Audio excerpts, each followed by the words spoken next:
ચાલો સ્વામિનારાયણ હરે સ્વામિનારાયણ હરે. તારીખ આજે 12 ઓક્ટોબર 2025. આજે રવિવાર છે. રવિવારના અનુક્રમમાં આપણે ગોપાળાનંદ સ્વામી કૃત ગીતા ભાષ્ય ભુજથી પ્રકાશિત થયું છે તે જોઈ રહ્યા છે. એમાં આપણે બીજો અધ્યાય જોઈએ છે. બીજા અધ્યાયને જ્ઞાનનો અધ્યાય કહેવાય છે. આમાં આત્મા પરમાત્મા સંબંધી સગળા જ્ઞાનની ચર્ચા ભગવાન શ્રી કૃષ્ણએ અર્જુનને પ્રત્યે કરી છે. કારણ કે અર્જુનને જે વિષાદ થયો હતો, પહેલો ભાગ જે છે એટલે પહેલો અધ્યાય જે છે તો અર્જુન વિષાદ યોગ કહેવાય કે ભાઈ અર્જુનને વિષાદ થઈ ગયો, દુઃખ થઈ ગયો, કષ્ટ થઈ ગયું. શું આ બધા મારા સગા સંબંધી છે, એની જોડે લડાઈ ઝઘડો કરીને એને મારીને પાછું એમ કહે કે યુદ્ધ કરીને આ મારે એમ કહે કે રાજ્ય ભોગવવો, એના કરતાં છોડો આ બધી માયાને, શાંતિથી વનમાં જઈને તપ કરશું, ભજન કરશું ને શાંતિથી આપણે આપણા જીવનું રૂડું નહીં કરીએ એમ કરીને એ યુદ્ધથી ભાગતા હતા. એટલે ભગવાન શ્રી કૃષ્ણ એમને યુદ્ધ માટે જે છે તે શું કરે છે, પાછા મોટિવેટ કરે છે કે ના ભાઈ તારો ધર્મ છે, જ્યાં સુધી ક્ષત્રિય જીવે ત્યાં સુધી એણે એમ કહી કે જે કંઈ યુદ્ધ આદિક જે પોતાનો ધર્મ જે છે એનું એણે પાલન કરવું જોઈએ. અને એના માટે ભગવાન શ્રી કૃષ્ણ આને કોને અર્જુનજીને આ આત્મજ્ઞાન આપે છે કે ભાઈ જે જીતેન્દ્રિય પુરુષ જે છે, જેના ઇન્દ્રિયો અંતઃકરણ નિયમનમાં છે, જે વિષય ભોગી નથી અને જેના ઇન્દ્રિય અંતઃકરણ નિયમનમાં છે, તે જ એમ કહે કે ભગવાનનું ભજન કરી શકે છે, ભગવાનનું ભજન કરે છે, જેને ભગવાનને વિશે વૃત્તિ રહી છે એને જ શાંતિ રહી છે. એ જ એમ કહે કે કેવો છે, પ્રશાંત ચિત્તવાળો છે, પ્રશાંત એમ કહે કે કેવો છે, નિર્મળ હૃદયવાળો છે. અને એના જ હૃદયને વિશે ભગવાન જે છે એ પોતાના અને ભગવાન પોતાના સ્વરૂપનો અને જીવને એના પોતાના સ્વરૂપનો જે કંઈ છે તે પ્રકાશ થાય છે. એટલે પહેલાં ઇન્દ્રિય અંતઃકરણ જે વિષય ભોગ તરફ આપણા ભાગી રહેલા છે એને ત્યાંથી પાછા ખેંચવાના છે, ભગવાન તરફ વાળવાના છે, તો જ શાંતિ થશે. ઇન્દ્રિયો જ્યાં સુધી કે અંતઃકરણ જ્યાં સુધી વિષયના ઘાટ કરશે ત્યાં સુધી પથ્થર જેવું છે કામ. ઠંડા પાણીમાં ઠંડો થઈ જાય, ગરમ જ્યારે હવા આવે કે જ્યારે એકદમ ગરમી લાગે ત્યારે પાછો ગરમ થઈ જાય. એટલે આપણું એવું છે, મંદિરે આવીએ તો ભજન કરીએ, ઘરે જઈએ આમ તેમ જઈએ તો વિષય ભોગ કરીએ. એટલે એને કરીને જે સ્થિતિ બનવી જોઈએ એ બનતી નથી. એટલે ગઈકાલે આપણે જોયું કે આ પ્રમાણે સ્થિતપ્રજ્ઞતા પામેલો પુરુષ, ગયા રવિવારે જોયેલું, પુરુષ વિષયોથી પરાભૂત થતો નથી એમ કહે છે. બરાબર? એટલે એ વિષયોથી પરાભૂત થતો નથી એ આપણે ગયા વખતે જોયું. આવી શાંતિમાં મુખ્ય હેતુ કહે છે જે પુરુષ સગળી કામનાઓને છોડીને મમતા રહિત, અહંકાર રહિત અને સ્પૃહા રહિત થઈને વિચરે છે તે જ શાંતિને પામે છે. આ બધા છે ને શબ્દ જ બહુ વિચિત્ર છે. સમજો, સ્પૃહા, મમતા, કામના, બરાબર, આ બધા શબ્દો જે છે એનો ત્યાગ કરવાનો છે. જે પુરુષ બધી કામનાઓને તજીને દેહ સુખ કરનારી વસ્તુઓમાં મમતા રહિત, આત્માથી ભિન્ન દેહમાં અહમભાવ શૂન્ય અને પરિણામે નિસ્પૃહ થયેલો જગતમાં વિચરે છે તે શાંતિ પ્રાપ્ત કરે છે. હા હા હા હા કા ભાઈને આપી દઉં ના, એટીએમ કરવા પડશે. ગૂગલ પે થશે? ગૂગલ પે કરાવી દઈ ના નંબર પર, નંબરમાં કરાવી દે.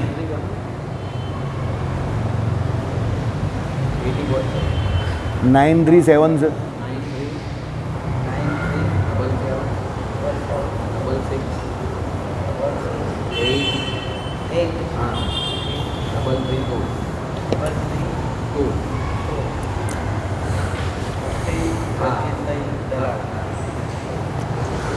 ચાલો, એટલે શું છે, બધી કામનાઓને તજીને દેહ સુખ કરનારી વસ્તુઓમાં મમતા રહિત. આપણે જો આ ભાઈ એમનો ફોન આવેલો, બરાબર, આ બધી દેહ સુખ કરનારી વસ્તુ આવી ગયો. બેલ વાગ્યો કદાચ કે એટલે એ ચાલુ કરીને નેટ, બરાબર. એટલે આવી ગયા. જય સ્વામિનારાયણ ભગત, જય સ્વામિનારાયણ. બધી કામનાઓને તજવાની છે. એટલે આ જે કોઈ જગત સંબંધી કામનાઓ જે છે, દેહને સુખ આપનારી કામનાઓ જે છે એને ત્યાજવાની છે. એટલે એમાં મમતા નહીં રાખવાની કે ભાઈ આ જ જોઈએ, પેલું જ જોઈએ, બરાબર. ઘણી બધી એવી બહુ ગંદી આદત હોય જેને કારણે ઘરમાં બહુ ઝઘડા થતા હોય.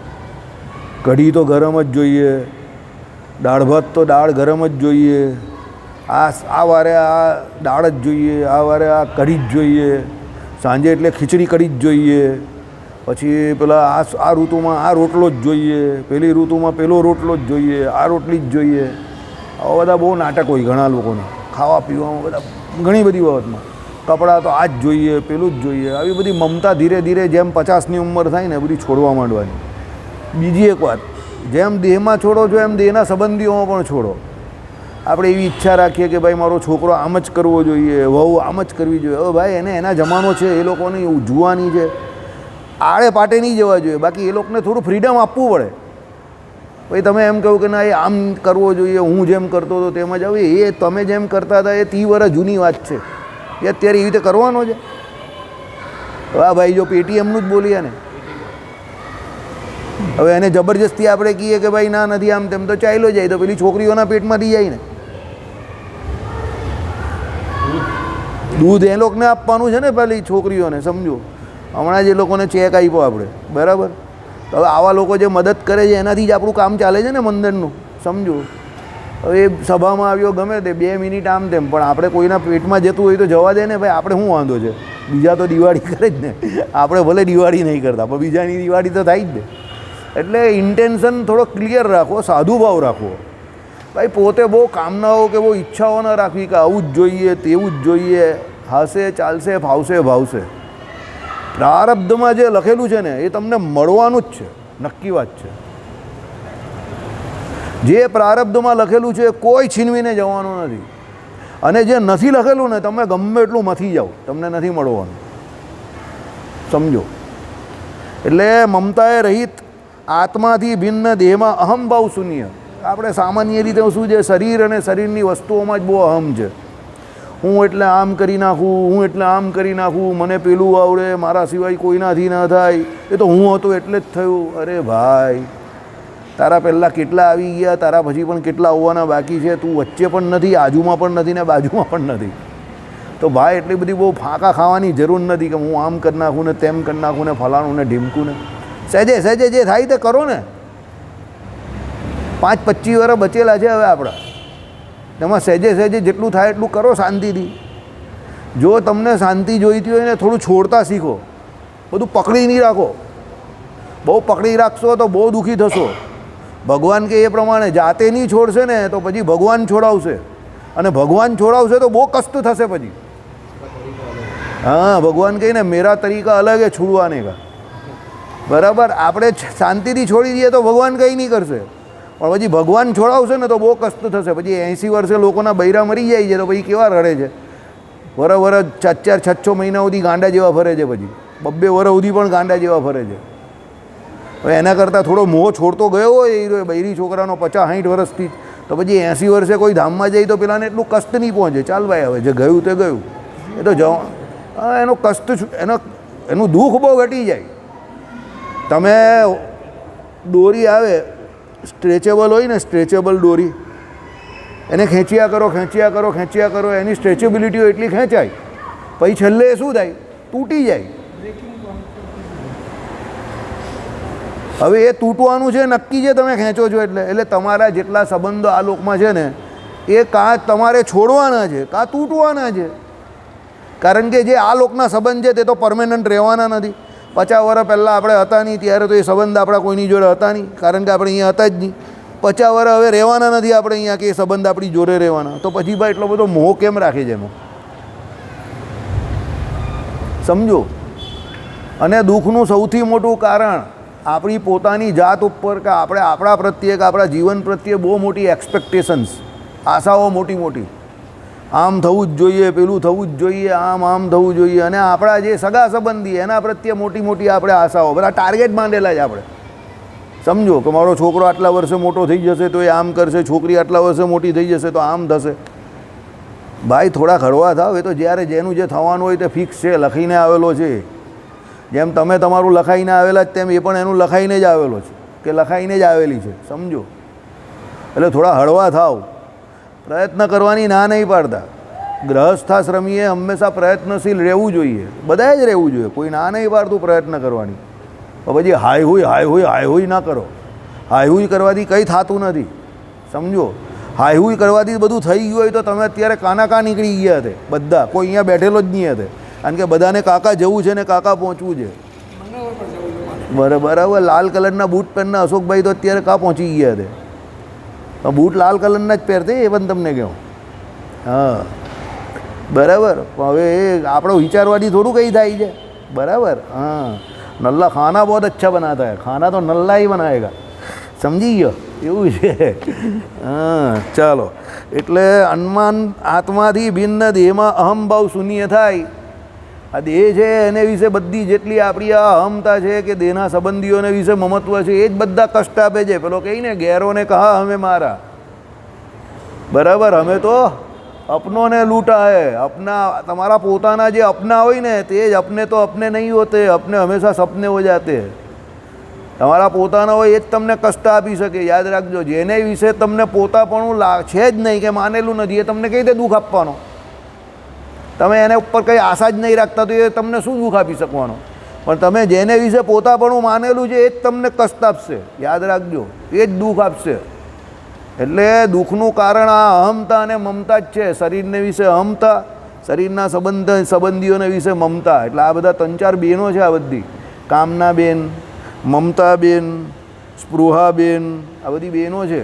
સગી બેનો છે. આ બધી બેનોને છે ને દૂરથી આ બધીને દૂરથી ત્યાગ રાખવાનો છે.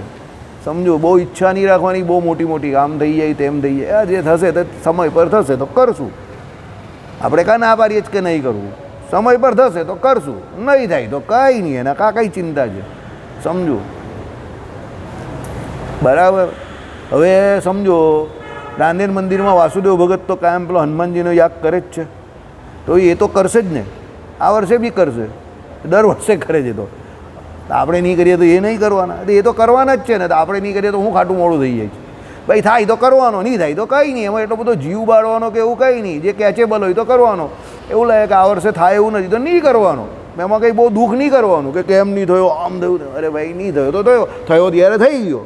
નહીં થયો તો નહીં થયો. બીજી વખત થશે, કંઈ બીજું થશે. બહુ ચિંતા નહીં કરવાની એની. બરાબર. કોઈ બાબતનો કોઈ પણ એવો અહમ ન થાય કે કરવું છે એનો બહુ ગર્વ નહીં રાખવો. થઈ જાય એનો બહુ ગર્વ નહીં રાખવો. કરવાનું છે એવો બહુ અહમ નહીં રાખવો તો હું આમ જ કરી નાખું ને તેમ જ. અરે જેટલું સહેજે થાય એટલું કરો ને શાંતિથી. કોણ રોકે છે? શાંતિ બહુ રહેશે.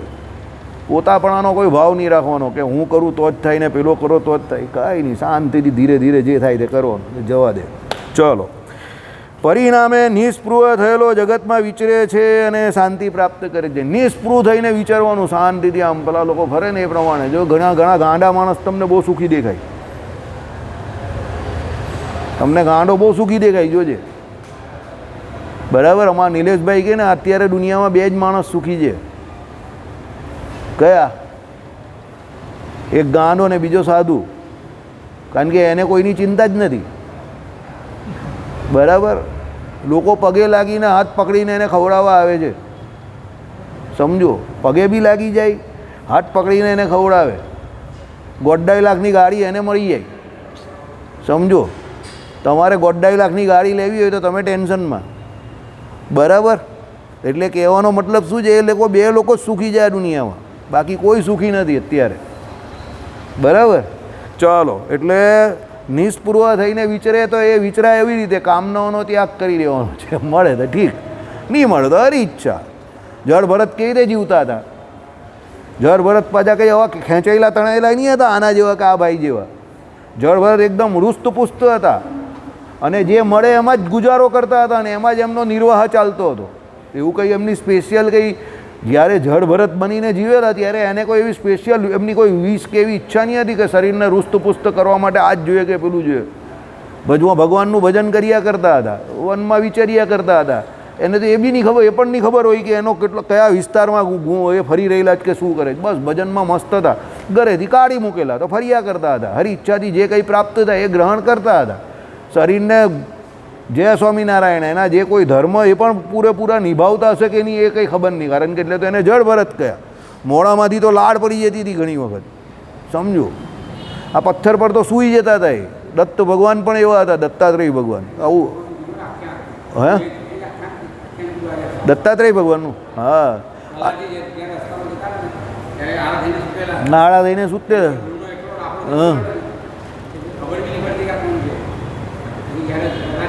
કોઈ યોગી દેખાય તમે આટલા યાર એ તો હોય ને એમાં, એને કંઈ પડી જ નહીં હોય એટલે હોય મસ્ત હોય. જળભરત બી એવા જ હતા, એકદમ બિંદાસ ફરતા હતા. દત્ત ભગવાન 3 ભગવાનનો એક સાથેનો અવતાર છે, એટલે 3 દેવનો, બ્રહ્મા વિષ્ણુ ને મહેશનો, બરાબર. સતી અનસૂયા અને અત્રિ એનું કોમ્બિનેશન, એનાથી દત્ત ભગવાનનો અવતાર થયેલો, સમજો. અને ભગવાન શ્રી હરિએ કહ્યું છે કે ભાઈ ત્યાગીના ધર્મો એમણે બહુ સારી રીતે નિભાવેલા, એટલે એ એટલા અમને પ્રિય છે. દત્ત છે, પછી આપણા ઋષભદેવ ભગવાન છે, કપિલ ભગવાન છે, આપણા સાધુના અવતાર છે. શાંતપણા નામનો એક સૌથી મોટો ગુણ છે એ લોકમાં. એ લોકો સાધુ બનીને એકદમ શાંતિથી વિચાર્યા કરે, જંગલમાં જે મળે એમાં રાજી. ઋષભદેવ ભગવાન તો જંગલમાં દાવાના અગ્નિને વિશે આખું શરીર એમનું દબી ગયેલું, મોડામાં પથ્થર મૂકી દીધેલો, ગરમ એટલે આગનો પથ્થર એમ, તો પણ એને એટલી બધી આત્મનિષ્ઠા દ્રઢ બતાવેલી છે. એટલા બધા સાધુ એમ, એટલા સાધુના એટલા મોટા ધર્મમાં. એટલે કહેવાનો મતલબ શું છે કે ભાઈ સાધુનો અર્થ શું છે કે જેના ઇન્દ્રિયો અંતકરણ વિષયોમાંથી પાછા વળી ગયા છે, એ જ સાધુ છે. સાધુનો અર્થ શાંત, સાધુતા એટલે શું છે? શાંતતા. એટલે શાંત નામનો એક સૌથી મોટો ગુણ હોય એનામાં. અને એવું નથી કે સાધુએ જે પેલા કપડાં વસ્ત્ર ધારણ કરેલા જ કે જે ત્યાગાશ્રમનો ધર્મ પાડે છે એને જે પાડવાના છે. ગ્રહસ્થએ પણ જ્યારે એના ગ્રહસ્થાશ્રમનો ધીરે ધીરે એમ કહે કે વાનપ્રસ્થાશ્રમ તરફ જાય, કલિયુગમાં ભલે વાનપ્રસ્થાશ્રમ અને છેલ્લા સંન્યાસ આશ્રમનો નિષેધ કરેલો છે, પણ ગ્રહસ્થ પણ ભાઈ એ ગ્રહસ્થાશ્રમમાંથી જ્યારે બહાર નીકળે પછી એને ધીરે ધીરે વાનપ્રસ્થ અને સંન્યાસીના આશ્રમમાં જેમ જીવતો હોય એમ જ જીવવાનું છે, નિસ્પૃહ થઈને ભગવાનનું ભજન કરવાનું શાંતિથી. ભાઈ બહુ લપ્પન છપ્પન નહીં કરવાની, જે મળે એમાં આનંદ માનવાનો, બરાબર. ચાલો, આ રીતે દ્વિતીય અધ્યાયમાં કરેલા આત્મજ્ઞાનથી તેમજ સ્વ આરાધનારૂપ મોક્ષદાયક એવા શાસ્ત્રીય કર્મના અસંગપણે અનુષ્ઠાનથી પ્રાપ્ત કરવા યોગ્ય સ્થિતિની પ્રશંસા કરતાં ઉપસંહાર કરે છે. જો આખા બીજા અધ્યાયમાં પહેલાં શું કહ્યું? આત્મજ્ઞાન, બરાબર. ભગવાન શ્રી કૃષ્ણએ આત્મજ્ઞાનની ચર્ચા કરી અહીંયા, અને સ્થિત પ્રજ્ઞ કેવી રીતે રહેવાય એની ચર્ચા કરી. વિષયો જે છે ત્યાંથી એમ કહી કે શું છે મનને વાળવાનું છે તે કેવી રીતે એની ચર્ચા કરી. અને સૌથી મોટી ચર્ચા ઉપાસનાની કરી કે ભાઈ ભ્રમરૂપ થઈને ભગવાનનું ભજન કરવાનું છે, એ જ સુખી છે, બીજો કોઈ સુખી નથી. પછી શું કહ્યું? સ્વ આરાધનારૂપ મોક્ષદાયક એવા શાસ્ત્રીય કર્મના અસંગપણે અનુષ્ઠાનથી. જો ભાઈ ભ્રમરૂપ થઈ ગયો છે, બરાબર છે, શરણાગતિ સ્વીકારી લીધી છે, તો પણ સ્વ આરાધનારૂપ એટલે શું છે? પોતે પોતાના જે કોઈ ઉપાસના સંબંધી કર્મો જે છે એ નિત્ય કર્મ અને નૈમિતિક કર્મનો કોઈ દિવસ જ્યાં સુધી તમને દેહ અનુસંધાન રહી છે ત્યાં સુધી ત્યાગ કરવાનો નથી. પછી પેલો એનો બાપો મરી ગયો કે કાકો મરી ગયો તો હાલો પેલો અહીંયા સૂતકના નિયમ નહીં પાડે અને આખા ગામને આરતીમાં આવીને અડે, તો પેલો હાલો પ્રસાદ વેચવાની વાત કરતો દેખતો. એવી નોટ છે ને, પ્રસાદનો થાળો લઈને પ્રસાદ વેચવાની વાત કરતો. મેં ગોપાલ કહ્યું આને તો હાલ સૂતક ચાઉં પ્રસાદનો થાળો લઈને બેસી ગયો. તો કોને સમજાવે? બધા બાજવા ચોટે છે. આરતીમાં પેલા ઘનશ્યામ મહારાજના પેલા થાંભલા પાસે આવીને ઊભો રહી જતો હતો એ ભાઈ.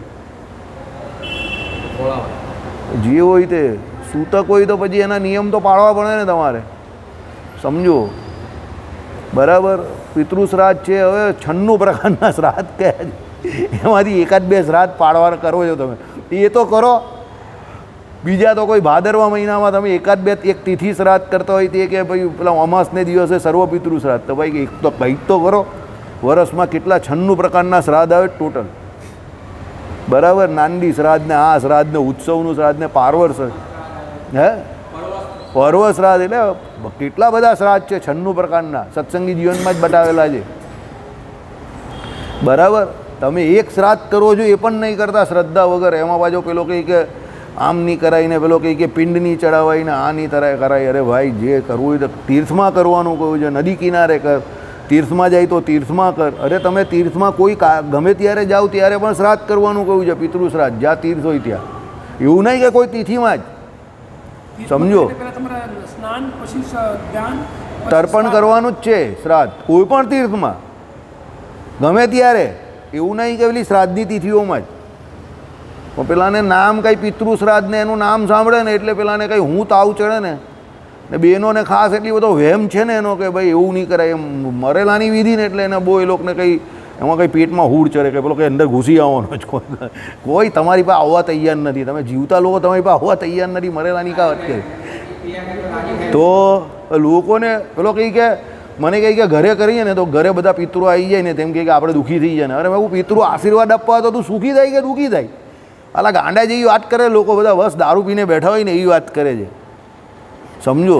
ભાઈ મેં કહ્યું કે ભાઈ જો તને એવો બહુ એમ હોય તો તાપી કિનારે કરાવો, કોણ ના પાડે છે? બરાબર, શાસ્ત્રોમાં તો લખેલું જ છે કે નદીના કિનારે કરાવો, તીર્થમાં કરાવો, છેલ્લે કંઈ નહીં તો ઘરમાં કરાવો. બરાબર, પણ કરાવો તો ખરા પિતૃઓ માટે, કંઈક તો કરો, સમજો. બરાબર, પણ આપણે કંઈ કરવા તૈયાર નથી. પહેલાં તો આપણા હિન્દુઓમાં તમારા ઘરે લગ્ન પ્રસંગ આવે ને ત્યારે પણ નાંદી શ્રાદ્ધ કરાવતા હતા. લગ્ન પ્રસંગ પહેલાં નાંદી શ્રાદ્ધ કરવાનું હોય દરેક હિન્દુઓએ, સમજો. સત્સંગી જીવનમાં લખેલું છે નાંદી શ્રાદ્ધ. આપણે પણ લોકોને શ્રાદ્ધ વિશે માહિતી જ નથી. લોકો શ્રાદ્ધ એટલે એવું સમજે કે મરેલાનું શ્રાદ્ધ થાય. લોકોને અક્કલ જ નથી, બુદ્ધિ જ નથી. તમારા ઘરે કોઈ પણ મોટો શુભ પ્રસંગ આવે ને તો એ પહેલાં પણ તમારે નાંદી શ્રાદ્ધ કરવું પડે કે તમારા પિતૃઓ જે છે કે તમારા કુળના જે લોકો ગયા છે તે શ્રાદ્ધ તમે કરો એટલે એને પહોંચે તો એ લોકો તમને આશીર્વાદ આપવા આવે કે ભાઈ તમારા કુળને આગળ લાવવા માટે હવે લગ્ન કરે જ તમારા ત્યાં કોઈ છોકરો કે કોઈ, તો તમે નાંદી શ્રાદ્ધ કરો. યાર પણ કોને શું સમજાવે બોલો? સત્સંગી જીવનમાં આપણે બધું ચલવેલું છે, યુટ્યુબ પર અવેલેબલ છે, તમારે સાંભળવું હોય તો સાંભળી લેજો. કારણ કે બહુ બધા શ્રાદ્ધ છે અંદર, એટલે કંઈ યાદ રહે એવું તો છે નહીં. 96 પ્રકારના શ્રાદ્ધ, પાર્વ શ્રાદ્ધ, આ શ્રાદ્ધ, પક્ષીય શ્રાદ્ધ ને બધા કેટલા બધા શ્રાદ્ધ છે. રોજ કરવાના શ્રાદ્ધ છે, 15 દિવસે એકવાર કરવાનું શ્રાદ્ધ છે, મહિને 3 મહિને કરવાના શ્રાદ્ધ છે. બોલો, સંક્રાંતિના બધી સંક્રાંતિના શ્રાદ્ધ છે, પાર્વ શ્રાદ્ધ છે, પક્ષીય શ્રાદ્ધ છે. બોલો, પછી છેલ્લે 3 મહિનાના શ્રાદ્ધ આવે છે. હા, પછી 3 મહિનાના શ્રાદ્ધ તે આ આવે છે કૃષ્ણ પક્ષ 3 મહિનાના કયા ને એમાં શ્રાદ્ધ. એક આ ભાદરવો મહિનો કયો તે, એક ચૈત્ર મહિનો ને એક ત્રીજો કારતક મહિનો કેવો છે, એમાં 3 મહિનામાં શ્રાદ્ધ કરવાના આવે. એક કૃષ્ણ પક્ષના જે 15 દિવસ કરે ને એ બધા શ્રાદ્ધના છે. એમાં આપણે ખાલી ભાદરવા મહિનાના પેલા 15 દિવસ છે એને જ હવે માનેલા છે, 16 દિવસ પૂનમથી અમાસ, એટલે સમજો. બાકી કોઈ શ્રાદ્ધ કરતા નથી, એમાં પણ નહીં કરતા લોકો પાછા. ચાલો પછી તો કે પછી દુઃખી થઈએ છે તો ભાઈ માણસ દુઃખી થાય ને. હે, પિતૃદોષ આવે, 100% આવે. પિતૃદોષ એ જ પિતૃદોષ છે. શનિ રાહુ ભેગા હોય તે પિતૃદોષ કહેવાય કુંડળીમાં. એ પૂર્વજન્મમાં પિતૃઓ માટે ના કર્યું હોય તે પણિયારા પર દીવો કરવો જોઈએ બહેનોએ રોજ, પિતૃદોષનું નિવારણ થાય. રોજ પણિયારા પર દીવો કરવો જોઈએ, બધું સાફસૂફ કરવાનું છે. પછી તમે માટલું જે છે તેમાં પાણી ભરો, પછી પણિયારું જ્યાં હોય ને ત્યાં દીવો કરવાનો ને પગે લાગવાનું હોય. આ કામ બહેનોનું છે, પુરુષનું નથી. રોજ દીવો કરવાનો પણિયારા પર. સવારે નાહી ધોઈને પહેલાં રોજ સવારે પણિયારા પર દીવો કરવાનો, એટલે પિતૃદોષ જે હોય તે તમારું નિવારણ થાય. કારણ કે તમે જે આખા દિવસમાં કામ કરો છો તો પણિયારા પર રોજ દીવો કરવાનો છે, સમજો. પછી જ રસોડાના બધા કામ કરવાના છે. હે, હા, તો કરી જ શકજે ને. તો જેને શ્રદ્ધા હોય તો કરે, કરવું જ જોઈએ. બરાબર, અમારા ઘરે રોજ કરે સવારે, વર્ષોથી કરે છે નિલેશભાઈના ઘરવાળા. આપણે ત્યાં કોઈને કંઈ કરવું નથી, પછી પેલો કંઈક આમ થયું ને તેમ થયું ને ફલાણું થયું ને ઢીમકું થયું ને. ચાલો, એટલે શાસ્ત્રીય કર્મના અસંગપણે અનુષ્ઠાનથી પ્રાપ્ત કરવા યોગ્ય સ્થિતિની પ્રશંસા કરતા ઉપસંહાર કરે છે. એટલે શાસ્ત્રમાં જે કોઈ કયા છે પોતપોતાના સ્વકર્મ તે બધા કરવાના છે. પાછા શું કહ્યું તે સાંભળો, અસંગપણે કરવાના છે. એના બદલામાં કોઈ પણ પ્રકારની ઈચ્છા રાખવાની નથી કે ભાઈ આ કરવાથી હું સુખી થઈ જાઉં, કે આ મળે કે તે મળે કે ફલાણું કે ઢીમકું. ભાઈ કરવાનું છે તો કરીને છૂટા થાવ, સમજો. જે કંઈ તમારે નિત્ય કર્મ નૈમિતિક કર્મ કરો છો તે ભગવાન પ્રભુને રાજી કરવા માટે શાસ્ત્રોમાં આજ્ઞા કરેલી છે, એટલે તમે કરો. આમાં શું થયું, જ્યારથી આપણે મોગલો અને અંગ્રેજો એ બધા આપણે ત્યાં આવ્યા અને અત્યારે આપણા લોકો બધા બહારની પશ્ચિમની સંસ્કૃતિ જે છે એના ચલણમાં આપણે લોકો એટલા બધા આવી ગયા કે આપણે વ્યવહારિક કામને મુખ્ય કામ બનાવી દીધું, સમજો. ને વ્યવહારિક કામ એટલે હું ખાલી પૈસા કમાવો, બસ એ જ વ્યવહારિક કામ, બીજું કોઈ વ્યવહાર નહીં. એને આપણે મુખ્ય કામ કરી દીધું ને બનાવી દીધું. એટલે પેલો રાતે 10 વાગ્યા સુધી કમાવા માટે તૈયાર. પણ આ બીજા જે શાસ્ત્રીય કર્મ જે છે તે બધાથી આપણે વંચિત થઈ ગયા, એક કરીને બધા બંધ કરી દીધા. ત્રિકાળ સંધ્યા બંધ કરી દીધી, ચોટલી રાખવાની બંધ કરી દીધી, શ્રાદ્ધ કર્મ બંધ કરી દીધા, સૂતકના નિયમ બંધ કરી દીધા, અગ્નિહોત્ર બંધ કરી દીધા, પંચ મહાયજ્ઞ બંધ કરી દીધા. બ્રાહ્મણ ક્ષત્રિય વૈશ્યના જેટલા પણ ધર્મ હતા એ બધાથી આપણે ભ્રષ્ટ થઈ ગયા. એક ખાલી નામમાં કહેવા પૂરતું, નામ માત્ર હિન્દુ રહ્યા જ આપણે, નામ માત્ર હિન્દુ. બાકી આપણે અગ્નિહોત્ર કરવાના કયા છે, 5 યજ્ઞ જે કરવાના એના બદલામાં 5 ભૂતો જે પેલા 5 પ્રકારના પાપ ઘરમાં થાય એના માટે આપણે પંચમહાયજ્ઞ ઘરે રોજ કરવાના છે. ગીતાજીમાં આવશે જ આમાં આગળ, સત્સંગી જીવનમાં તો આવી ગયા, સમજો. એ આપણે નથી કરતા. અગ્નિહોત્ર જે છે તે આખા ઇન્ડિયામાં 8 જ કુટુંબ ખાલી અગ્નિહોત્રના રહ્યા છે. હવે યજ્ઞનો અગ્નિ જે છે એના માટે એ અગ્નિહોત્રમાંથી સીધો અગ્નિ લાવવાનો હોય, કારણ કે એમાં યજ્ઞમાં દિવાસળીથી અગ્નિ ન પ્રગટાવાય. કાં પછી પેલો મંત્ર બોલીને કાં પેલો અરણીકાંડ કરીને આમ કરીને પથ્થરથી કરવાનું હોય તે પણ બધું ગયું. બધી વિધિઓ પણ બધી ઘણી બધી ગઈ. હવે યજ્ઞ કરે એમાં પણ લોકો દિવાસળીથી જ સળગાવે છે. દિવાસળીથી પ્રગટાવાય જ નહીં યજ્ઞનો અગ્નિ. બરાબર? કેમ આ બધું ગયું? એનું કારણ આ છે કે ભાઈ અંગ્રેજોએ અને આ બધાએ આપણી જોડે એક આખી રીતસરની એક પોલિસી વાપરી કે પહેલાં શું છે કે ધોતિયું પહેરવું પડે, કે જનોઈ લેવી પડે, કે પછી આ તમારે ચોટલી રાખવી પડે તો જ તમે વૈદિક કર્મ કરી શકો. એટલે એ લોકોએ એક એક કરીને એમ કહ્યું કે ભાઈ આ બધી તમારી જે વસ્તુઓ છે, તમે જે આ બધું કરો છો એ પછાત વર્ગનું છે, બેકવર્ડ છે, એમ કરીને તમારી પાસે છોડાયું. બરાબર? જે માણસે આપણું બંધારણ બનાવેલું છે એ માણસના 37% માર્ક આવેલા મેટ્રિકમાં. 750માંથી કે 700માંથી કે 282 માર્ક આવેલા ને એને ભારતનું બંધારણ બનાવ્યું. મારી પાસે એક સ્ટેટમેન્ટ એવું પણ છે એ ના પાડી કે મારા નામ પર બધા ઠોકી બિહાડ્યું. સમજ્યા? મારી આઈડિયા આવ્યો તમને? હવે જે માણસ જેટલો એલિજિબલ છે એ પ્રમાણે એને માન સન્માન આપો ને. એના પાસ થવાના ઠેકાણા હતા નહીં ને તમે એને આખું બંધારણ બનાવવા આપી દીધું. સમજો?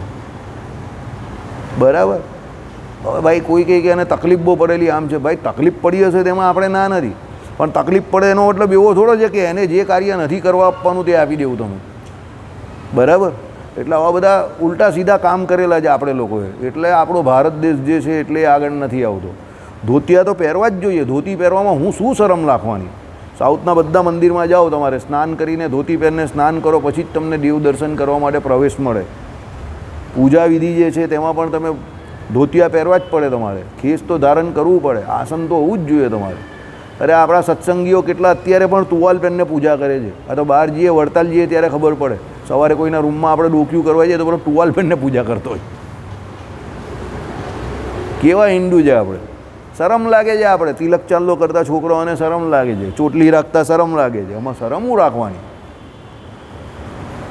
એમાં શરમ કેવી? કંઠી પહેરતા શરમ લાગે છે લોકોને, જનોઈ પહેરતા શરમ લાગે છે. એમ કહે કે એ બધું શું પહેરવાનું, એ બધું શું કરવાનું? નિયમ બહુ વધી જાય. એમ કહે કે પવિત્રતા બહુ જાળવવી પડે. તો હું જાનવરની જેમ જીવવાનું ને જાનવરની જેમ મરવું છે? તો પછી આપણે 84 લાખ જાતની યોનિમાં જાનવર હતા તે ખોટા હતા? પછી તમે મનુષ્યના ધર્મમાં રહેવાને લાયક નથી, તમે એ પાળવા તૈયાર નથી, તો પાછા જાનવર જ થવાના ને તમે. એટલે મન ભાવે ખાવાનું, મન ભાવે કરવાનું, એવું જ છે ને. સંસ્કાર કેમ છે સમજો? આપણા સંસ્કાર છે કેમ? એ કોઈ દિવસ વિચાર્યું? સંસ્કાર તમને મનુષ્ય બનાવવા માટે છે. સંસ્કાર એમને એમ નથી. 16 સંસ્કાર જે કહ્યા ને એ મનુષ્ય બનાવવા માટેના. એટલે તમે મનુષ્યના ધર્મમાં છો તો એ મનુષ્યતાના સંસ્કાર છે તમને, સમજો. પણ તમે સંસ્કારનું પાલન નહીં કરતા, કે સંસ્કાર લેતા નથી હિન્દુઓ, તો ભાઈ તમે કેવા મનુષ્ય? ગર્ભદાન સંસ્કાર છે ત્યાંથી માંડીને તમારા જે ચોલ સંસ્કાર પણ કરવામાં આવે છે તેમાં શું છે? તો ગર્ભના વાર જે હોય છે તે કાઢવામાં આવે છે. કેમ કે ગર્ભના વાર જે તમારા હોય છે તે અપવિત્રતા છે. તો પછી તમારે વૈદિક પરંપરાએ યુક્ત જે કોઈ શાસ્ત્રોમાં કહેલા ધર્મનું પાલન કરવાનું હોય તો તમારે શું કરવું પડે? મુંડન કરાવી નાખવાનું. તીર્થમાં જઈને મુંડન કરાવવાનું કેમ કહ્યું? કોઈએ કંઈ બુદ્ધિ ચલવી? કેમ તીર્થમાં જઈને મુંડન કરાવવાનું કહ્યું કાયમ? ભાઈ તીર્થમાં જે લોકો બધા જે છે તે પોતાના પાપ મૂકીને જાય છે, તો એ બધા પાપ જે છે ને તે તમારા વાળમાં આવી જાય. એટલે તમારે પણ મુંડન કરીને મૂકી આવવાનું ત્યાં જઈને. એટલે કહ્યું છે તીર્થમાં મુંડન કરાવવાનું. સમજો? કોઈ ચોપડીમાં બધું લખેલું છે પેલી માધવાચાર્યવાળી. દરેક તીર્થમાં મુંડન કરાવવાનું છે. સત્સંગી જીવન વાંચો. એવું નહીં કે એકલા તિરુપતિ બાલાજીમાં. તીર્થના જે વિધિ છે, નિયમ છે, એમાં જાઓ, ઉપવાસ કરવાનો છે, મુંડન કરાવવાનું દરેક તીર્થમાં કહ્યું છે. કેમ કરવાનું કહ્યું છે? આ કારણે કહ્યું છે. હા, પછી પાછું એ પણ લખેલું છે કે 15 દિવસમાં, મહિનામાં પાછા એ તીર્થમાં જાઓ તો ત્યારે પાછું નહીં કરાવવાનું. એટલે તમે વડતાલ જતા હો તો પછી સમજાવો, મહિનામાં એકવાર જતા હો તો પછી વારે વારે નહીં કરાવવાનું. પણ તમે જો કોઈ તીર્થમાં, હવે દાખલા તરીકે તમે અહીંયાથી કોઈ એવા ભારત વર્ષના બધા મોટા મોટા તીર્થોમાં જિંદગીમાં પહેલી વખત જતા હો, કે વર્ષમાં 5 વર્ષે 10 વર્ષે એકવાર જતા હો, તો દરેક તીર્થમાં એ મુંડન કરાવવાનું છે. અને પાછું કહ્યું છે મુંડન કરાવવાનું છે, પણ શિખા નહીં કાઢવાની. શિખા તો રવા દેવાની, શિખાએ વર્જિત મુંડન કરાવવાનું છે. આપણે લોકોને શરમ જ બહુ લાગે ને. આપણે તો એમ કે મુંડન કરાવ્યું એટલે કોઈ ગયું, એટલે પેલા બધા લોકો પણ એવું જ પૂછે કોણ ગયું કોણ ગયું. મુંડન કરાવ્યું એટલે કોઈ ગયું જોઈએ. મને બધા પૂછતા હતા ગયા વર્ષે કરાવેલું હતું, કોણ ગયું કોણ ગયું. મેં કહું તો આ બાપા જાય એવા લાગે છે. તો કે મા બાપા જાય એવા લાગે છે. એટલે મેં કહું એટલે મેં પહેલેથી કરાવી દીધું. જો ઘરે જઈને તપાસ કરીએ તો બાપાની તબિયત બગડી ગઈ છે. તો પછી પેલો બીજી ફેરી પૂછે જ નહીં, કાને નહીં પૂછો, આપણા બાપાની તબિયત આ બગાડી નાખે છે. અઘરા અઘરા સવાલ પૂછે તો અઘરા અઘરા જવાબ જ આપવાને એવા. કોણ ગયું કોઈ ગયું નહીં. મેં કહું ખબર હોય નહીં લોકોને, ખાલી ખાલી ફેંકા ફેંક બસ જે હાથમાં એવું છે. બરાબર. સત્સંગી જીવનનો 5મો પ્રકરણ આખો અભ્યાસ કરવા જેવો છે. મહાભારતમાંથી આખો 5મો પ્રકરણ શ્રીજી મહારાજે લીધો છે. અને એ 5મા પ્રકરણને વિશે આપણા હિન્દુઓના સમસ્ત વિધિ નિષેધરૂપ નિત્ય કર્મ, નૈમિતિક કર્મ બધા લખેલા છે.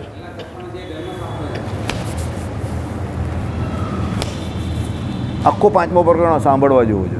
સમજો આપણે કરે તો ઠીક. ચાલો શ્લોકાર્થ. હે પાર્થ, બ્રાહ્મ્ય સ્થિતિ જાણ, એને પ્રાપ્ત કર્યા પછી કોઈ મોહ પામતો નથી. એમાં અંતકારે પણ સ્થિર રહીને બ્રહ્મ નિર્વાણ પદ એટલે જન્મ મૃત્યુથી પર સ્થિતિને પ્રાપ્ત થાય છે. હે અર્જુન, બ્રહ્મ પરબ્રહ્મ તરફ ગમન કરનારી સ્થિર બુદ્ધિરૂપ આત્મા પરમાત્મા પ્રાપ્તિના અનુસંધાન સહિતની વેદોક્ત કર્મમાં સ્થિતિ મેં તને કહી. વેદોક્ત કર્મમાં સ્થિતિ કહી. સમજો શું કહ્યું તે સાંભળો. બ્રહ્મ પરબ્રહ્મ તરફ ગમન કરનારી સ્થિર બુદ્ધિ. બ્રહ્મ પરબ્રહ્મ એટલે શું કે ભાઈ ભગવાને કયો શ્લોક કયો 116મો શ્લોક, નિજાત્માનમ બ્રહ્મરૂપમ, કે અક્ષરધામના મુક્તો જે છે એ જે પ્રમાણે કઈ 6 જે ઉર્મિઓ જે છે કઈ ભૂખ, તરસ, જન્મ, મરણ, હર્ષ, શોક, એ જે 6 ઉર્મિઓથી પર વર્તે છે. અને સત્યકામ, સત્ય સંકલ્પ, વિજરો, વિમૃત્યુ, વિજિગિત્સા આદિ જે અસ્તગુણ એણે યુક્ત વર્તે છે. એ પ્રમાણે અક્ષરધામના મુક્તોની જે બ્રહ્મ સ્થિતિ છે એ પ્રમાણે અહીંયા બ્રહ્મરૂપની ભાવના કરીને પરમાત્મા તરફ ગતિ કરવાની છે. એટલે બધા કર્મો જે છે તે પરમાત્માને અનુલક્ષીને અનુસંધાન કરીને તમારે કરવાના છે. ભાઈ વહેલો ઉઠું છું બ્રહ્મ મુહૂર્તમાં, તો કોના માટે ઉઠું છું? ભગવાન માટે ઉઠું છું. શરીરને સ્નાન કરાવું છું તો શરીરનું પવિત્રીકરણ જે કંઈ કરું છું તો કોના માટે કરું છું? ભગવાનની ઉપાસના, પૂજા, નિત્ય કર્મ કરવા માટે. દંત ધાવન ક્રિયા કરું છું તો કોના માટે કરું છું? તો ભગવાનના જે કોઈ સ્તોત્ર મંત્ર બોલવાના છે એના માટે. એમ કહે કે મોઢામાંથી જે વાંસ આવે તે ચાલે નહીં. સમજો, ઓલ જે કરું છું તે બધું એના માટે. કોગળા કરું છું તો એના માટે, ભગવાન માટે કરું છું. હાથ પગ ધોઉં છું, જે કોઈ તમારે દૈહિક ક્રિયા કરીને તો એ હાથ પગ ધોઉં છું કે કોના માટે કરું છું? ભાઈ પવિત્ર થઈને, દેવ જેવા પવિત્ર થઈને દેવની પૂજા કરવાની છે. એટલે શારીરિક શુદ્ધિકરણ કહ્યું છે. પછી તમે જે મંત્ર બોલો છો અને આચમન કરો છો તો કેમ કે ભાઈ તમારા આંતરડાને વિશે થોડો ઘણો મળ હોય. એ તમે આપણે જ્યારે દેહ છોડીએ ને ત્યારે છેલ્લો મળ હોય તે નીકળે અને એ બહુ વાંસ મારે. અને એ છેલ્લો મળ નીકળે તે આયુર્વેદિક શાસ્ત્ર એવું કહે છે કે માણસ ગયો પછી. એ મળ જે છેલ્લો મળ જે આંતરડામાં રહેલો છે ને એ તમારા જીવનને ટકાવી રાખે એ હોય. અને એ છેલ્લો મળ જેને થાય એ બહુ વાંસ મારે અને એ માણસ જાય. અને યોગી હોય એને વાંસ નહીં મારે. યાદ રાખજો, જે યોગી હોય ને એનો એ મળ વાંસ નહીં મારે. એમાંથી સુગંધ પણ આવે. તમે કહું કે મળમાંથી કઈ રીતે સુગંધ આવે? તે આવે. સમજો. એટલે એ જે મળ જે છે એ આંતરડામાં તમારા રહ્યો હોય તો તમે આચમન જે કરો ને તે એના દ્વારા પવિત્રીકરણ કરવા માટે, તમારા આંતરડાનું પવિત્રીકરણ કરવા માટે એ તમે બોલો છો ને આમ કરીને. શું બોલે છે ભાઈ? તમે તો નહીં, તું શું બોલે તમો?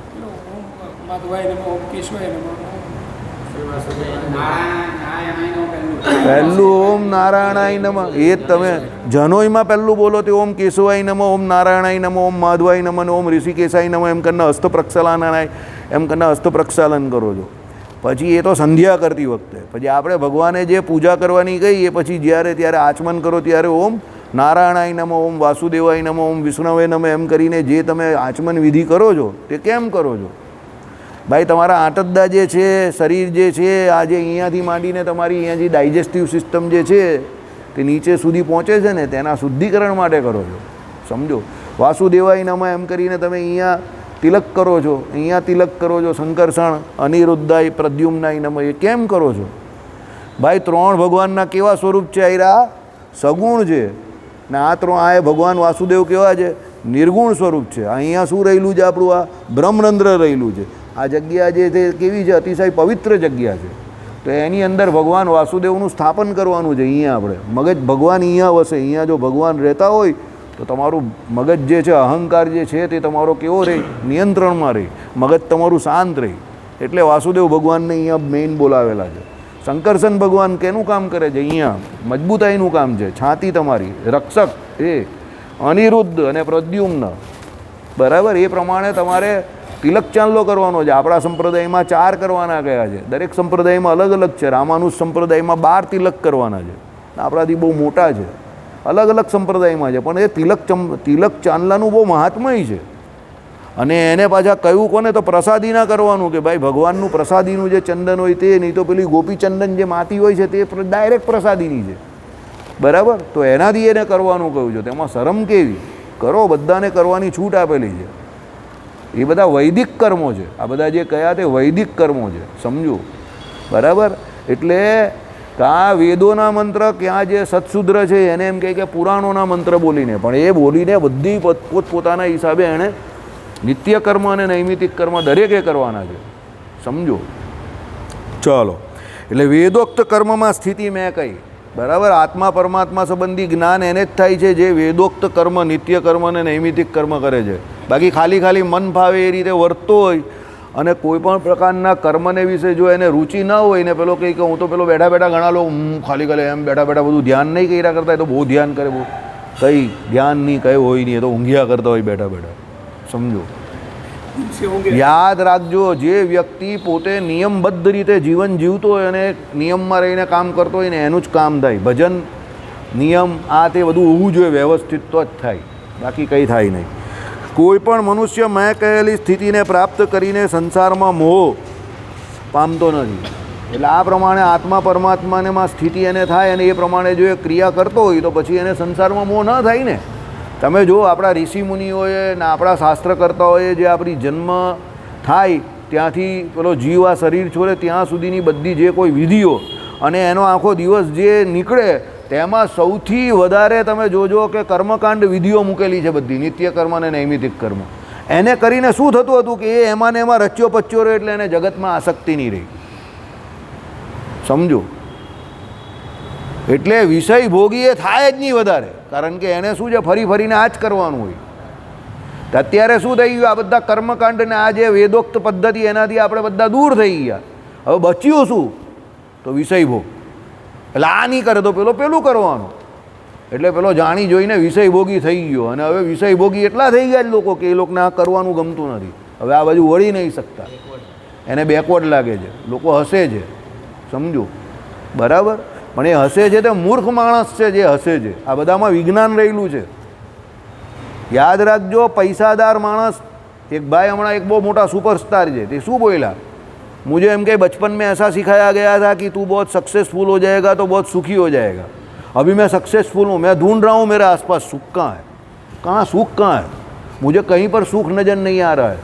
सक्सेस तो मिल गई लेकिन सुख नहीं मिला है. तो मैं आप सबको ये प्रार्थना करता हूँ, यानी आऊँ कहूँ, मैं प्रार्थना करता हूँ कि सक्सेस के चक्कर में अपने सुख को मत खो देना. सुख तो आप जहाँ मानोगे वहीं पे सुख है. सक्सेस मिलने से सुख मिलेगा ये गलत बात है. એટલે તમે એમ કે ભાઈ દુનિયામાં બધું બહુ કરી નાખું ને ઝંડા ફેરવી નાખું ને એનાથી સુખી થઈ જવા, કંઈ સુખી નહીં થવાના. ભગવાનનું ભજન કરો, શાંતિથી રહે, એ જ સુખી છે. સફળતાને સુખ જોડે કોઈ લેવા દેવા નથી, યાદ રાખજો. કદાચ સફળતા તમને કંઈ બીજો અહંકાર કે કોઈ બીજો વહેમ આપીને જશે, ખોટો અવળી બુદ્ધિ આપીને જશે. કાલે પેલું આપણું પહેલાં 4 પ્રકારના અજ્ઞાન ગયા છે ને, વિપરીત જ્ઞાન ને અન્યથા જ્ઞાન ને. પહેલું વિપરીત જ્ઞાન જ આવે છે, પછી અન્યથા જ્ઞાન, બરાબર. વિપરીત જ્ઞાનમાં શું આવે? આ જ દેહ સંબંધી પોતે પોતાને દેહ માને એ વિપરીત જ્ઞાન. પછી અન્યથા જ્ઞાન આવે, પોતે પોતાને શું માની જાય? સ્વતંત્ર માને, ભગવાનને માને જ નહીં. એ ભગવાન તો કોણ હવે, સમજો. આ બધા અજ્ઞાનને વિશે જીવતો થઈ જાય મૂર્ખ માણસ, બરાબર. ચલો, કેમ કે આ સ્થિતિમાં અંતકાળે વૃદ્ધાવસ્થામાં પણ સ્થિર રહીને બ્રહ્મ સુખને જ પ્રાપ્ત કરે છે. જેને આખી જિંદગી ભજન કરેલું છે, વૃદ્ધાવસ્થામાં પણ એનાથી જ ભજન થશે. યાદ રાખજો, તમારું બાળપણ જે છે તે તમારી યુવાની બતાવે છે, તમારી યુવાની જે છે તે તમારી વૃદ્ધાવસ્થા બતાવે છે, ને તમારી વૃદ્ધાવસ્થા જે છે તે તમારા મૃત્યુને બતાવે છે, અને તમારું મૃત્યુ જે છે તે તમારા મૃત્યુ પછીની સ્થિતિ બતાવે છે. Mind it. છોકરો નાનો હશે અને ભણવા ગણવામાં હોશિયાર હશે અને મહેનત કરતો હશે અને એને મહેનતને વિશે રુચિ હશે તો સમજી જાઓ એની યુવાની સુધરી ગઈ ને તમારો બુઢાપો સુધરી ગયો. છોકરો યુવાનીમાં સારા લોકોના સંગમાં હશે અને એનું કામ બરાબર કરતો હશે તો એની વૃદ્ધાવસ્થા સુધરી ગઈ, તમારું મોત સુધરી ગયું. અને એ જ વ્યક્તિ વૃદ્ધ થયો અને ભગવાનનું ભજન પણ કરતો હશે, સાથે સાથે નીતિ નિયમમાં રહેતો હશે તો એનું જીવન પણ સુધરી ગયું, એના પિતૃઓ બધાનું જીવન સુધરી ગયું. પણ જો કોઈ ખોટા ફંડે ચડી ગયો, જય સ્વામિનારાયણ. એટલે આજનું જે તમારું કર્મ છે એ જ તમારી આવતીકાલ છે, યાદ રાખજો. આવતીકાલ કંઈ હવામાં અદ્ધર કંઈ થવાનું નથી. ભગવાનને તમારા પ્રાથમિક કર્મની અપેક્ષા છે. ભગવાન કંઈ એવા નથી કે કંઈ તમારી પાસે પેલું જાદુ થાય એવી રીતે પિક્ચરમાં બધા નાટકમાં આમ જાદુ કરીને બધું ફેરવી નાખે. ભગવાન તમારા કર્મની અપેક્ષા રાખે છે. એટલે તમે જે કોઈ વેદોક્ત કર્મ કરો, શાસ્ત્રોમાં કહેલા કર્મ કરો, એનાથી જ તમે સુખી કે દુઃખી થાવ છો. ન કરો તો દુઃખી થાવ, કરો તો સુખી થાવ. તે પછી પૂર્વજન્મના સંસ્કાર બળે કોઈ પુરુષ બાલ્ય અવસ્થાથી આરંભ કરીને આ સ્થિતિમાં રહીને બ્રહ્મસુખ પ્રાપ્ત કરે છે. જો આવી ગયું ને પૂર્વજન્મમાં જે સિદ્ધ કરેલું હોય તો પછી એ બાલ્ય અવસ્થામાં કરે. આવી ગયું ને હમણાં આપણે કહ્યું એ પ્રમાણે વૃદ્ધ અવસ્થા શું નક્કી કરે છે કે આના પછીના જન્મમાં કે આના પછી તો શું કરવાનું, સમજો. એટલે જીવનના એક સાધુ હતા, 108 વર્ષ કે 102 વર્ષની ઉંમર, તો પણ એ વ્યક્તિને એમને થોડુંક છેલ્લે પેલું પેટ બગડી ગયેલું તો વારે વારે એમને જવું પડતું હતું. તો એ જેટલી વાર જાય એટલી વાર પેલા માટીથી હાથ ધોઈ. તેના ચેલાઓ છેલ્લે અકળાઈ ગયા, તમે ગુરુ હવે રહેવા દો નહીં, 102ની ઉંમર થઈ ગઈ, હવે હું માથાકૂટ કરો છો, બંધ કરો નહીં આ બાજુ. તે પહેલાં કંઈ બોલ્યા નહીં. પછી સૂતા હતા ત્યારે પેલો ચેલો એક બહુ બોલતો હતો કે હવે તમારી ઉંમર થઈ ગઈ, આમ તેમ દુઃખી થાવ, ફલાણું ટીમકું. પછી ગુરુએ બહુ મસ્ત કહ્યું, જો હું અત્યારે છોડી દઈશ ને 102ની ઉંમરમાં તો તું 50ની ઉંમરમાં જ છોડી દે, અને તારા પછીનો 22ની ઉંમરમાં જ છોડી દેશે. આ તો હું છેલ્લે સુધી કરતો રહીશ ને તો તમને એમ કે ગુરુએ છેલ્લે સુધી ધર્મ નિયમનું પાલન કર્યું તો તમારે પણ કરવું પડશે, એટલે તમે કરશો. બાકી તમને લોકોને તરત જ આપતકારના નિયમ લાગી જશે. પછી મને 102 લાગશે તો તમને 52માં લાગશે, સમજી ગયા? એટલે જેને બાલ્ય અવસ્થાથી જ મંદિરનો યોગ થઈ ગયો, ભગવાનનો યોગ થઈ ગયો, પૂજાપાઠ કરતો થઈ ગયો, તે એમને એમ નહીં થયો. પેલો કે તેનો સત્સંગીને ત્યાં જન્મ થયો એટલે, પણ સત્સંગીને ત્યાં જન્મ એના પૂર્વજન્મના કર્મને અનુસારે થયો છે. એ પૂર્વજન્મમાં એ કરીને આવેલો એટલે થયો છે. એટલે હું તમને કહું છું કે જ્યારે જે સમયમાં જે મળે તે કરી લેવું. આ તો ચાલ્યા કરતી એક ઓન ગોઈંગ રોટેટિંગ પ્રોસેસ ચાલે છે. તમે અત્યારે જે વસ્તુ નથી કરતા તે તમે એમ નહીં માનતા કે બચી ગયા છો, એ બાકી છે તમારી. બચીએ કોઈ નહીં, અહીંયા બચવાવાળો ભગવાન કોઈને બચાવતો જ નથી. લોકો ભગવાન પર તો ભગવાન જોઈ લે છે, ભગવાન કંઈ બચાવતા નથી કોઈને. તમારું એ બાકી રહી ગયું અને એ તમારે ગમે ત્યારે પૂર્ણ કરવું પડશે. બચતું કોઈ જ નથી, યાદ રાખજો. એટલે તમને એમ કે હું તો બચી ગયો, મારે નહીં કરવાનું, બચી નહીં ગયા, જોઈ લઉં. બાળપણથી જે કરતો આવે તે પહેલાં વૃદ્ધાવસ્થામાં કે એના આગલા જન્મમાં એ કરેલો છે એ યોગભ્રષ્ટ થાય. અને જે નથી કર્યું એ તમારે પાછું નવેથી શરૂઆત કરવી પડશે, એ કરવું જ પડશે. એ પછી શાસ્ત્ર જ્ઞાન હોય, એ પછી ધર્મ હોય કે પછી વૈરાગ્ય હોય, જે બચેલું છે તે બધું પૂરું કરવું પડશે. ભગવાને શું કહ્યું? ચોખા જેવો ચોખ્ખો કરીને મારા ધામમાં લઈ જઈશ. અહીંયા થોડું ઘણું બચ્યું હશે તો બદ્રિકાશ્રમમાં લઈ જશે તપ કરવા માટે, શ્વેતદ્વીપમાં લઈ જશે. પણ જ્યાં સુધી એકાંતિક ધર્મમાં ન રહેશો કે એમાં કંઈ છીંડું હશે ત્યાં સુધી ભગવાનના ધામને કે ભગવાનને ન પામો અને ન પામો. હું નહીં કહેતો, ઉદ્ધવ સંપ્રદાયની આ રીત છે, ભગવાન શ્રી હરિ કહી છે. આ સ્થિતિમાં રહીને બ્રહ્મસુક્ત પ્રાપ્ત કરે છે. એમાં શું કહેવાનું? આ પ્રમાણે એકમાત્ર પરાવિદ્યા દ્વારા જ પ્રાપ્ય અને પરાભક્તિથી આરાધ્ય ભગવાન શ્રી સહજાનંદ સ્વામીના શિષ્યોમાં અગ્રગણ્ય સદગુરુવર્ય શ્રી ગોપાળાનંદ મુનિ દ્વારા રચિત શ્રીમદ ભાગવતના ભાષ્ય અંતર્ગત બીજો અધ્યાય સંપૂર્ણ થયો. બોલો સ્વામિનારાયણ ભગવાનની જય. શ્રીપતિમ શ્રીધરમ સર્વદેવેશ્વરમ ભક્તિધર્માત્મજમ વાસુદેવમ માધવમ કારણમ શ્રી સ્વામિનારાયણ નીલકંઠમ ભજે. સહજાનંદ સ્વામી મહારાજની જય. પ્રથમ